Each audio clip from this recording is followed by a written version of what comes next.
Welcome back to Film Buff Bros, and in this episode, we're going to chat about our favorite special effects movies, practical effects. Practical. All right, so a lot to choose from. I want to go with Alien or Aliens, because I think I'm going with Aliens. I love the movie so much. I've talked about it several times on this review series we do. But they just really, with the darkness, and they're like blending the environment in with the special effects. Alien does that as well, but I think the movements of the aliens are more animal-like in Aliens. You know, it's kind of like rigid in the first one. The alien moves like very slow. The last scene, I think, that has like the best movement of the alien, but still, it's kind of like when it's going towards Ripley, even though there's a guy in there, it kind of seems like it's on like a track, and like the movements, maybe the suit was just very difficult for the guy to wear. It blends really well in both movies. The special effects blend really well with the environment, the setting. But because Aliens is more of an action movie, it's really like the movement of like the face huggers. You have more action with the face huggers. And yeah, I don't know. It's just really like the movement of the xenomorphs. You know, like when they're opening up the doors of their little like tank thing they have, and chasing after them, and just like turning around and like whipping their heads around and crawling through the air ducts and crawling through the ceiling. They kind of seem like ants or spiders. Like the movement is just really good, and I think that is one of the main things that sells the practical effects. I was going to say animatronics, and I don't know, like Terminator as well. The original Terminator, and I think they were doing the rotoscoping. I remember like when the not the exoskeleton, but when all like the flesh is burnt off when he's driving the semi truck or the fuel truck, and it's walking, and it seems kind of stilted, it's like dragging one of its legs. But to me, it kind of works because he's damaged at this point, and it's kind of like jittery, you know, like the robot's kind of like glitching out. And you know, like when he's working on his eye in the washroom, you can see it's not actually like Arnold.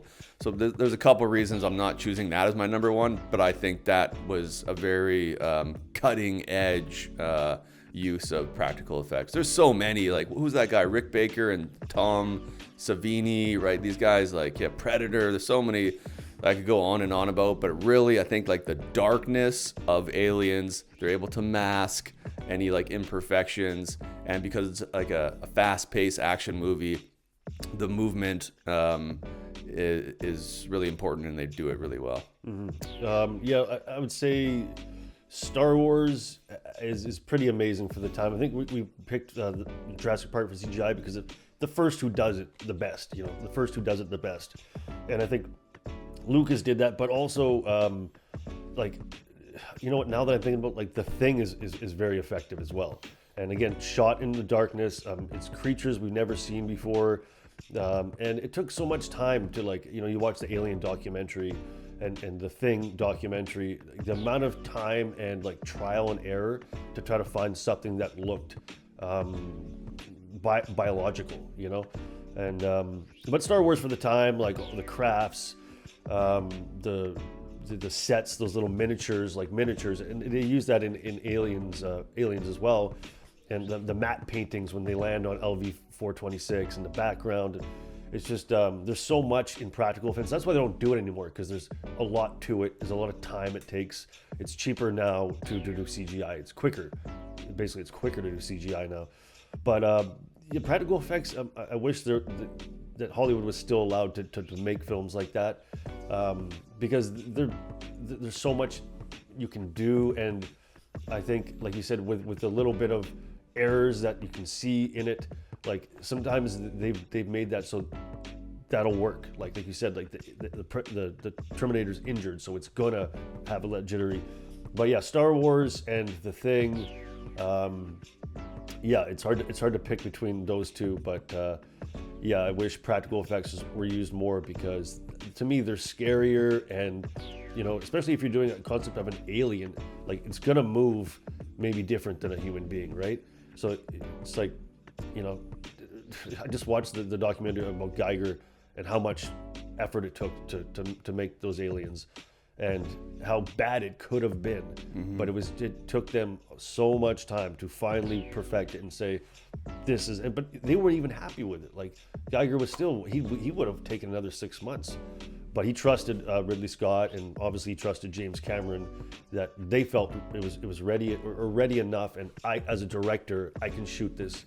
So whatever imperfections are in the costume or in the miniatures, as a director, I have that talent. Trust me. So I think you can have all the talented people and all the effects departments and all that stuff, but if the director doesn't understand it, and that's why Cameron knew almost as much as the guys who were creating that stuff. So yeah, I think it takes a good, because you see a movie like what was the one where they're all, you said James Cameron, where they're all blue. Oh, Avatar. Yeah. You have such a great director, and this movie's such a fail in my eyes. It just seems like it wasn't even him who made that movie. To go from Aliens to go to that, it's like, this guy understands the craft. Why is he making this? I think it was more about the 3D, having like a new cutting edge 3D experience. But I think one thing you said there that really stuck out to me is that when it is an alien, like it's foreign, it doesn't have to really look that like, I'm not talking about CGI, I'm talking about practical effects. It doesn't have to look that realistic, because you don't know, like their skin isn't like ours or whatever, like the Predator when he's bleeding like green glowing blood or whatever, right? Like it's like, yeah, of course it's like foreign, like he's an alien, it doesn't have to look, like you don't have to have like the realistic like red blood, or like, his flesh may look a little like rubbery. It's like, you don't know because it's an alien, right? Yeah. So yeah, but it's more expensive. Like the amount of time that it takes people, to have like an artist, like working on that that prop is a lot more. But nowadays, it's way more cheaper to just go the computer route, right? So yeah, it's unfortunate, but hopefully there is some people out there. Like I'm looking forward to the Frankenstein. I don't know how much like CGI that's going to be.